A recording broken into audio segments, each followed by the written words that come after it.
humana, sino por Jesucristo mismo y por Dios Padre, quien levantó a Jesús de los muertos. Todos los hermanos de este lugar se unen a mí para enviar esta carta que escribo a las iglesias de Galacia. Que Dios Padre y nuestro Señor Jesucristo les concedan gracia y paz. Tal como Dios nuestro Padre lo planeó, Jesús entregó su vida por nuestros pecados para rescatarnos de este mundo de maldad en el que vivimos. A Dios sea toda la gloria, por siempre y para siempre. Amén. Me escandaliza que ustedes estén apartándose tan pronto de Dios, quien los llamó a sí mismo por medio de la amorosa misericordia de Cristo. Están siguiendo un evangelio diferente que aparenta ser la buena noticia, pero no lo es en absoluto. Están siendo engañados por los que a propósito distorsionan la verdad acerca de Cristo. Si alguien, ya sea nosotros o incluso un ángel del cielo, les predica otra buena noticia diferente de la que nosotros les hemos predicado, que le caiga la maldición de Dios. Repito lo que ya hemos dicho. Si alguien predica otra buena noticia distinta de la que ustedes han recibido, que esa persona sea maldita. Queda claro que no es mi intención ganarme el favor de la gente, sino el de Dios. Si mi objetivo fuera agradar a la gente, no sería un siervo de Cristo. Amados hermanos, quiero que entiendan que el mensaje del Evangelio que predico no se basa en un simple razonamiento humano. No recibí mi mensaje de ninguna fuente humana ni nadie me lo enseñó. En cambio, lo recibí por revelación directa de Jesucristo. Ustedes saben cómo me comportaba cuando pertenecía a la religión judía y cómo perseguí con violencia la iglesia de Dios. Hice todo lo posible por destruirla. Yo superaba ampliamente a mis compatriotas judíos en mi celo por las tradiciones de mis antepasados.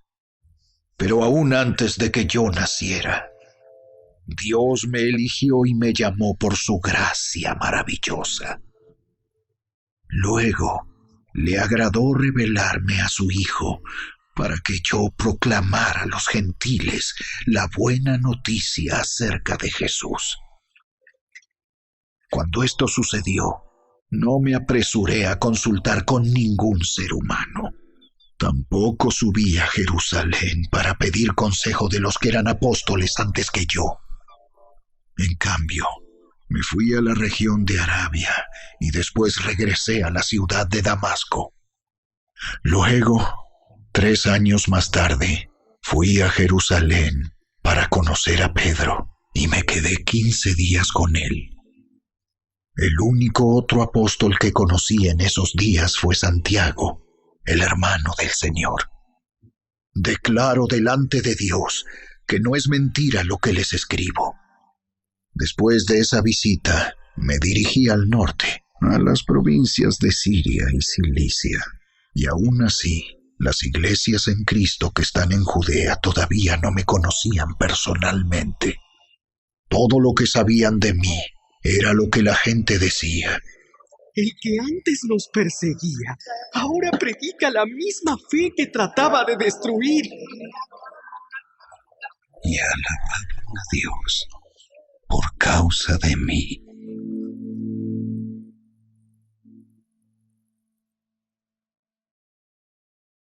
Capítulo 2. Luego, 14 años más tarde, regresé a Jerusalén, esta vez con Bernabé, y Tito también vino. Fui a Jerusalén porque Dios me reveló que debía hacerlo. Durante mi tiempo allí, me reuní en privado con los que eran reconocidos como los dirigentes de la iglesia y les presenté el mensaje que predico a los gentiles. Quería asegurarme de que estábamos de acuerdo, porque temía que todos mis esfuerzos hubieran sido inútiles y que estaba corriendo la carrera en vano. Sin embargo, ellos me respaldaron y ni siquiera exigieron que mi compañero Tito se circuncidara, a pesar de que era griego. Incluso esa cuestión surgió solo a causa de unos supuestos creyentes, en realidad falsos, que se habían infiltrado entre nosotros. Se metieron en secreto para espiarnos y privarnos de la libertad que tenemos en Cristo Jesús, pues querían esclavizarnos y obligarnos a seguir los reglamentos judíos. Pero no nos doblegamos ante ellos, ni por un solo instante. Queríamos preservar la verdad del mensaje del Evangelio para ustedes.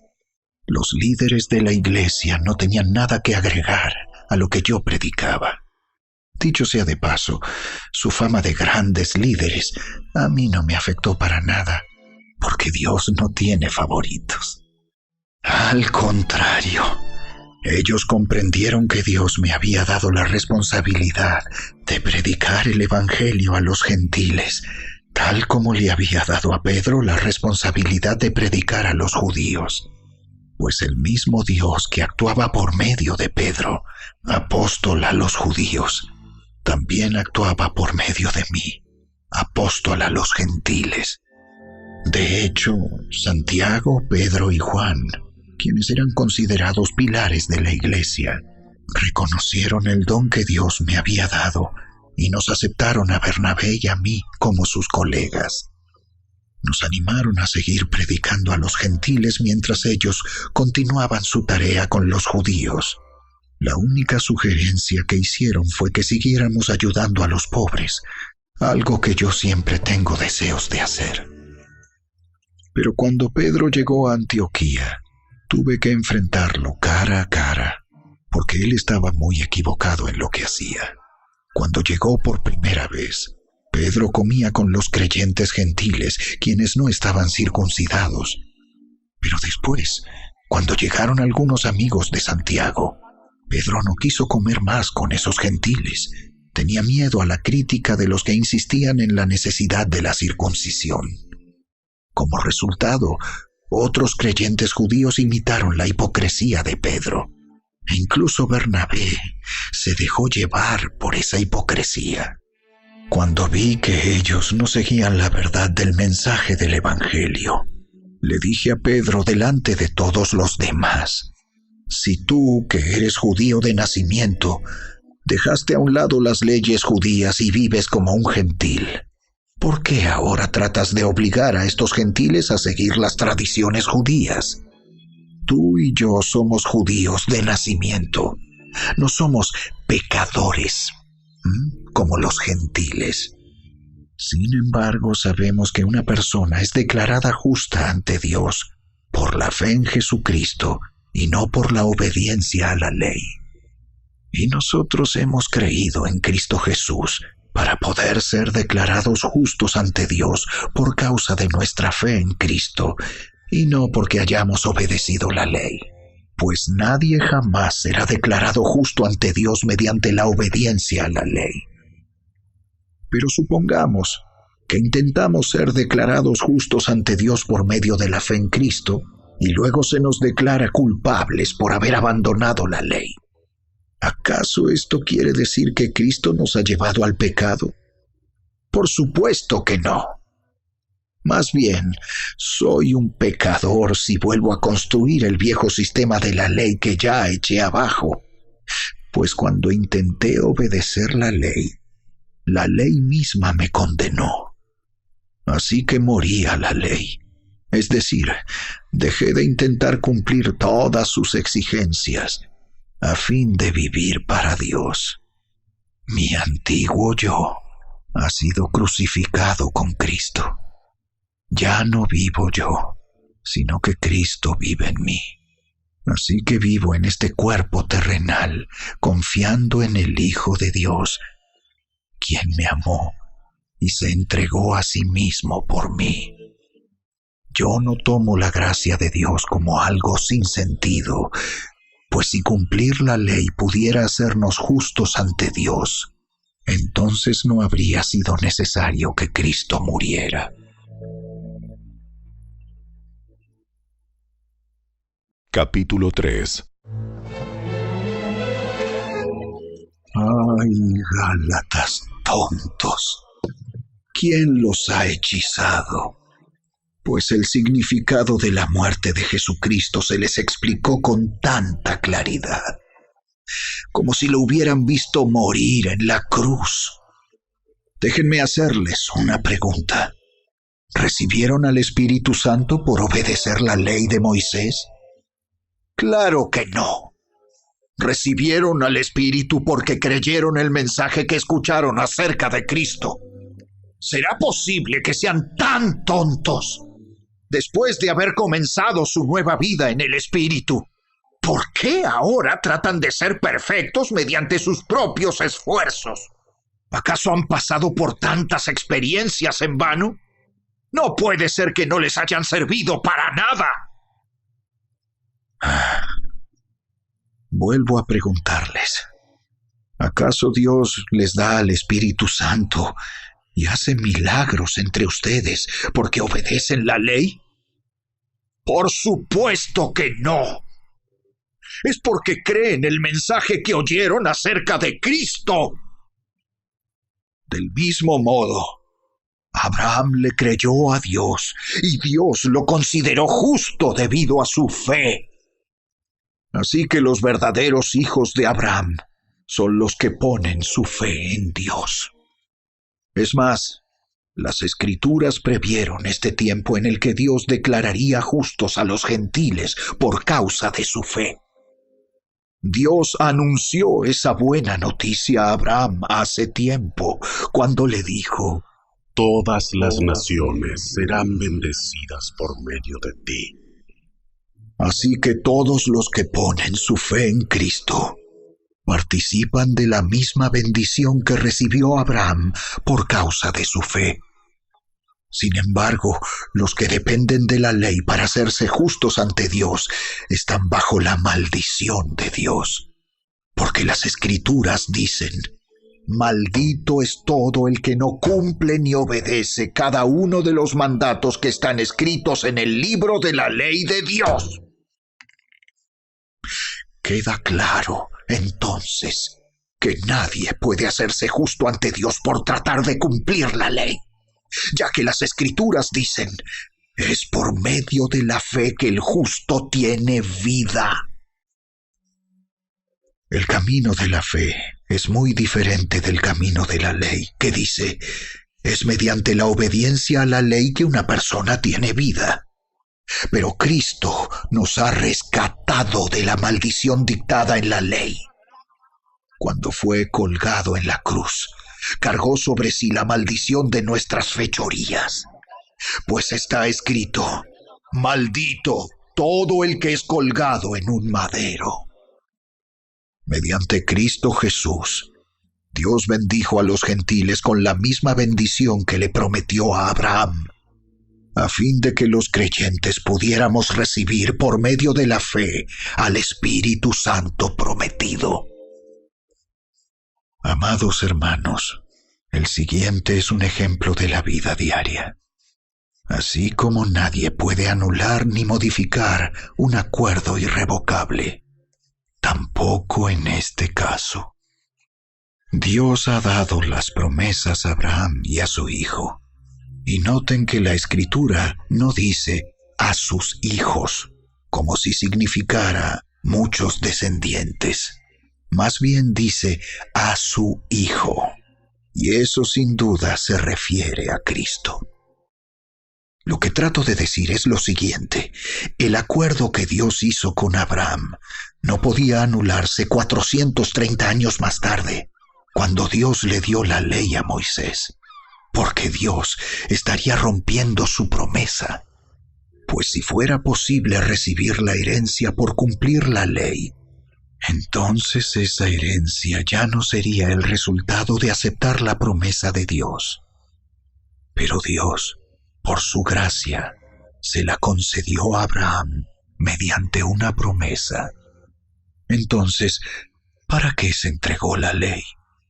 Fue añadida a la promesa para mostrarle a la gente sus pecados. Pero la intención era que la ley durara solo hasta la llegada del Hijo prometido. Por medio de ángeles, Dios entregó su ley a Moisés, quien hizo de mediador entre Dios y el pueblo. Ahora bien, un mediador es de ayuda si dos o más partes tienen que llegar a un acuerdo.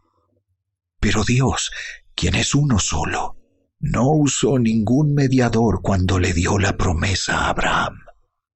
¿Hay algún conflicto entonces entre la ley de Dios y las promesas de Dios?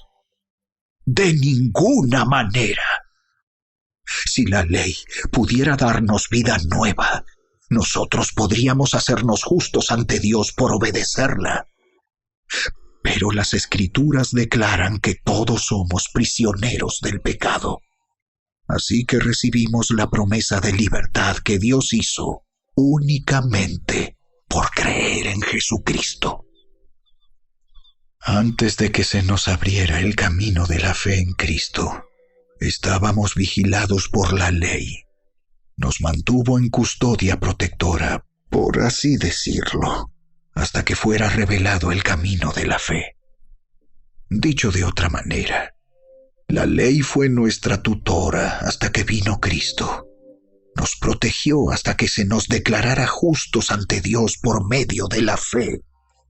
Y ahora que ha llegado el camino de la fe, ya no necesitamos que la ley sea nuestra tutora, pues todos ustedes son hijos de Dios por la fe en Cristo Jesús, y todos los que fueron unidos a Cristo en el bautismo se han puesto a Cristo como si se pusieran ropa nueva. Ya no hay judío ni gentil, esclavo ni libre, hombre ni mujer, porque todos ustedes son uno en Cristo Jesús. Y ahora que pertenecen a Cristo, son verdaderos hijos de Abraham, son sus herederos, y la promesa de Dios a Abraham les pertenece a ustedes.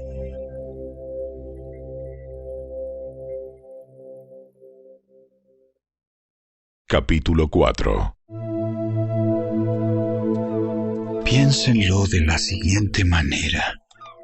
Si un padre muere y deja una herencia a sus hijos pequeños, esos niños no están en mejor situación que los esclavos hasta que se hagan mayores de edad, aunque son los verdaderos dueños de todas las posesiones de su padre.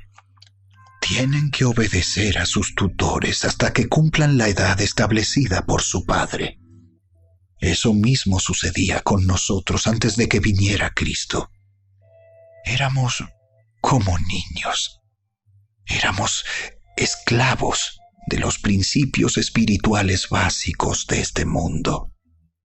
Sin embargo, cuando se cumplió el tiempo establecido, Dios envió a su Hijo, nacido de una mujer y sujeto a la ley. Dios lo envió para que comprara la libertad de los que éramos esclavos de la ley, a fin de poder adoptarnos como sus propios hijos.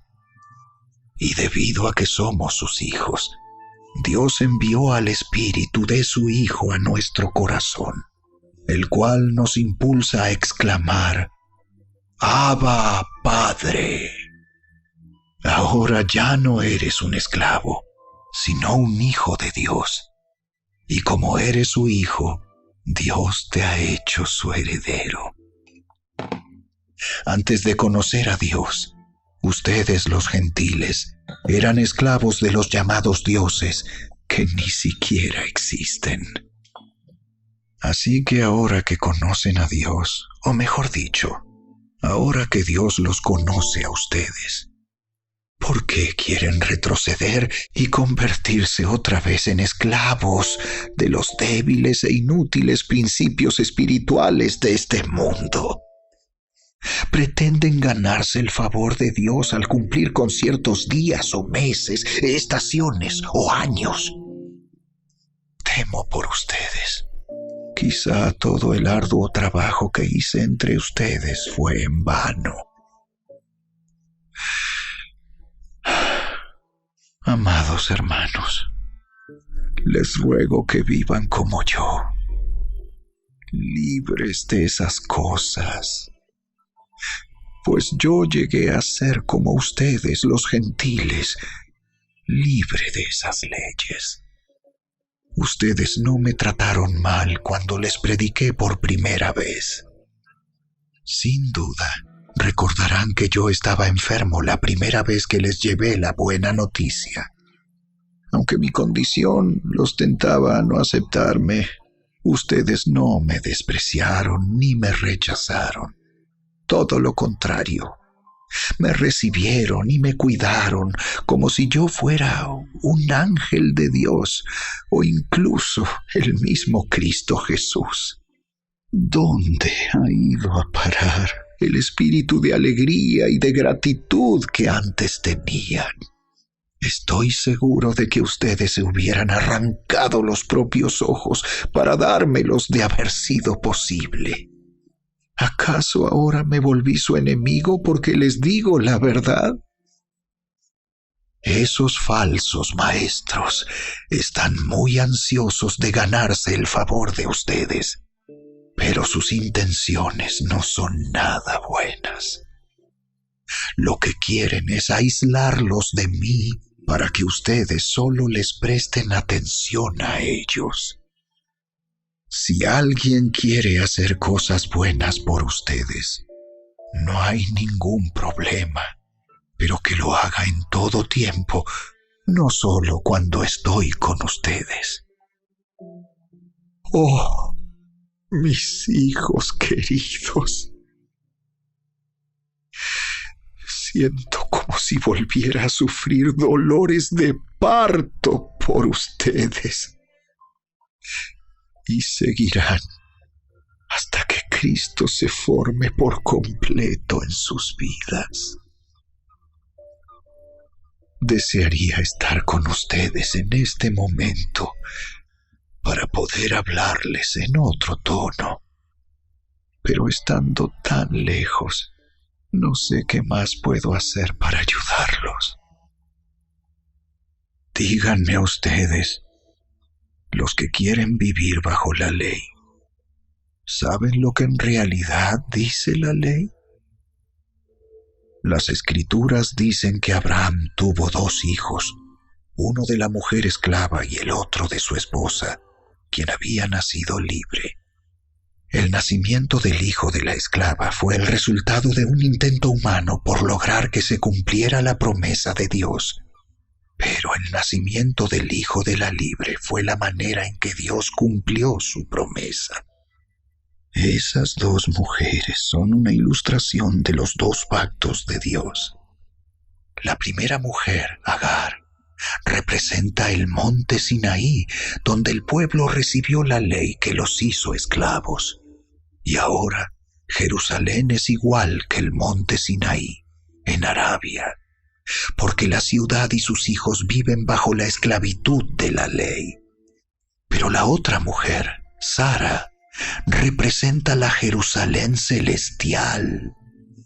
Ella es la mujer libre y es nuestra madre. Como dijo Isaías: Alégrate, oh mujer sin hijos, tú que nunca diste a luz. Ponte a gritar de alegría, tú que nunca tuviste dolores de parto, pues la mujer desolada ahora tiene más hijos que la que vive con su esposo.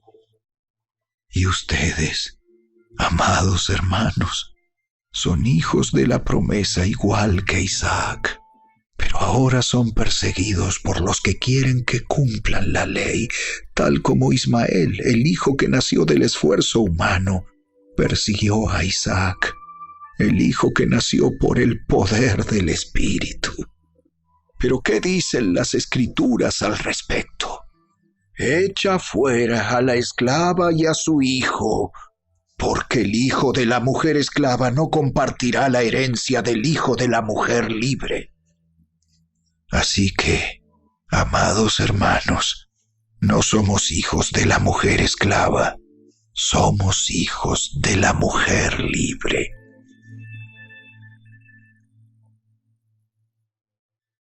Capítulo 5.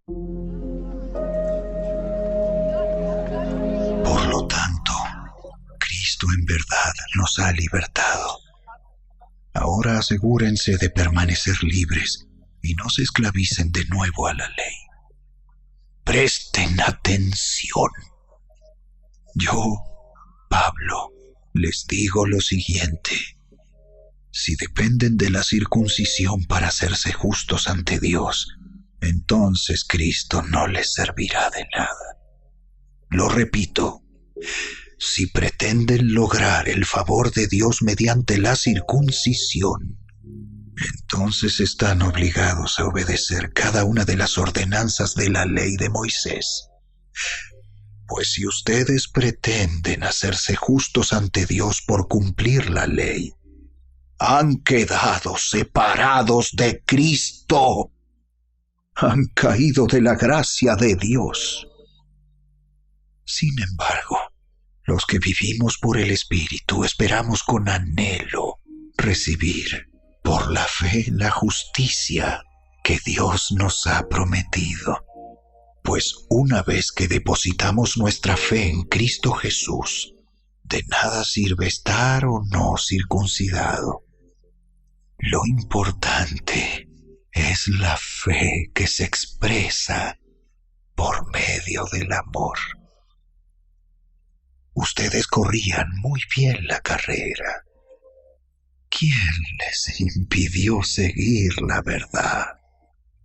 Seguro que no fue Dios, porque Él es quien los llamó a ser libres. Esa falsa enseñanza es como un poquito de levadura que impregna toda la masa. Confío en que el Señor los guardará de creer falsas enseñanzas. Dios juzgará a la persona que los está confundiendo, sea quien fuere. Amados hermanos, si yo todavía predicara que ustedes deben circuncidarse, como algunos dicen que hago, ¿por qué entonces aún se me persigue? Si ya no predicara que la salvación es por medio de la cruz de Cristo, nadie se ofendería. Cómo me gustaría que esos perturbadores que quieren mutilarlos a ustedes mediante la circuncisión se mutilaran ellos mismos. Pues ustedes, mis hermanos, han sido llamados a vivir en libertad.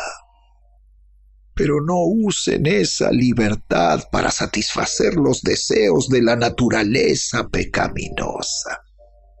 Al contrario, usen la libertad para servirse unos a otros por amor.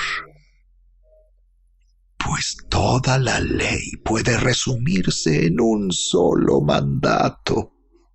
Ama a tu prójimo como a ti mismo. Pero si están siempre mordiéndose y devorándose unos a otros, tengan cuidado. Corren peligro de destruirse unos a otros.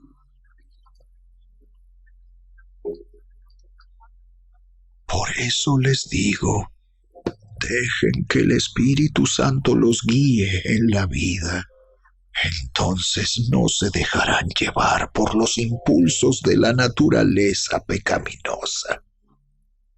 La naturaleza pecaminosa desea hacer el mal, que es precisamente lo contrario de lo que quiere el Espíritu.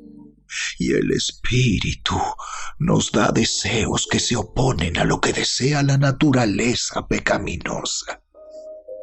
Estas dos fuerzas luchan constantemente entre sí.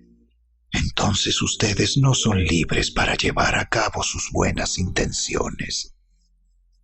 Pero cuando el Espíritu los guía, ya no están obligados a cumplir la ley de Moisés.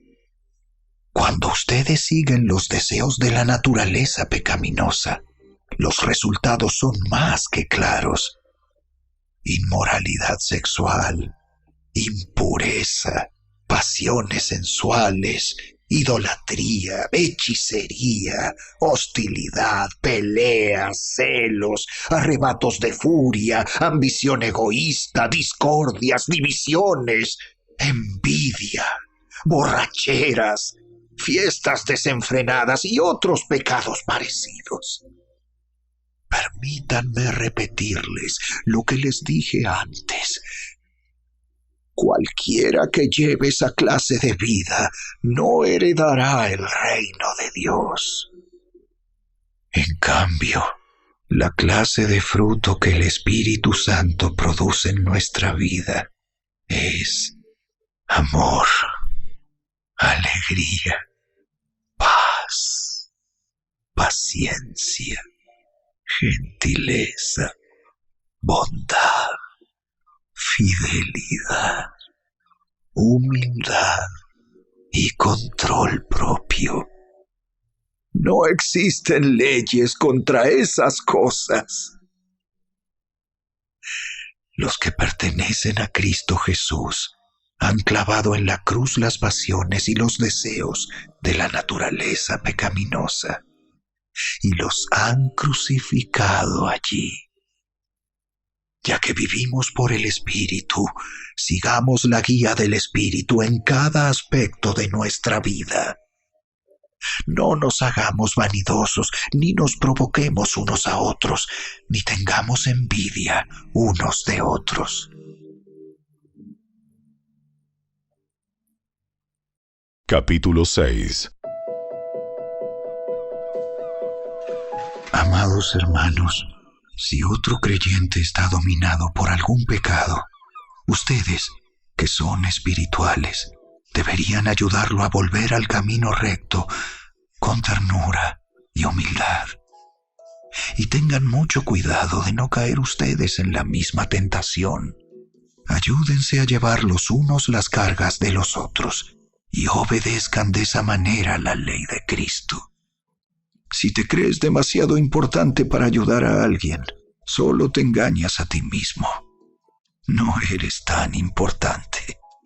Presta mucha atención a tu propio trabajo, porque entonces obtendrás la satisfacción de haber hecho bien tu labor y no tendrás que compararte con nadie. Pues cada uno es responsable de su propia conducta. Los que reciben enseñanza de la palabra de Dios deberían proveer a las necesidades de sus maestros, compartiendo todas las cosas buenas con ellos. No se dejen engañar. Nadie puede burlarse de la justicia de Dios. Siempre se cosecha lo que se siembra. Los que viven solo para satisfacer los deseos de su propia naturaleza pecaminosa cosecharán de esa naturaleza destrucción y muerte. Pero los que viven para agradar al Espíritu, del Espíritu, cosecharán vida eterna. Así que no nos cansemos de hacer el bien. A su debido tiempo cosecharemos numerosas bendiciones si no nos damos por vencidos. Por lo tanto, siempre que tengamos la oportunidad, hagamos el bien a todos, en especial a los de la familia de la fe. Fíjense que uso letras grandes para escribirles de mi propio puño y letra estas últimas palabras. Los que tratan de obligarlos a circuncidarse lo hacen para quedar bien con otros. No quieren ser perseguidos por enseñar que solo la cruz de Cristo salva. Ni siquiera los que luchan a favor de la circuncisión cumplen toda la ley. Solo quieren que ustedes se circunciden para poder jactarse de ello y decir a todos que ustedes son sus discípulos. En cuanto a mí, que nunca me jacte de otra cosa que no sea la cruz de nuestro Señor Jesucristo. Debido a esa cruz, mi interés por este mundo fue crucificado y el interés del mundo por mí también ha muerto. No importa si fuimos o no circuncidados. Lo importante es que hayamos sido transformados en una creación nueva. Que la paz y la misericordia de Dios sean con todos los que viven según ese principio. Ellos son el nuevo pueblo de Dios. De ahora en adelante, que nadie me cause problemas con esas cosas, pues yo llevo en mi cuerpo cicatrices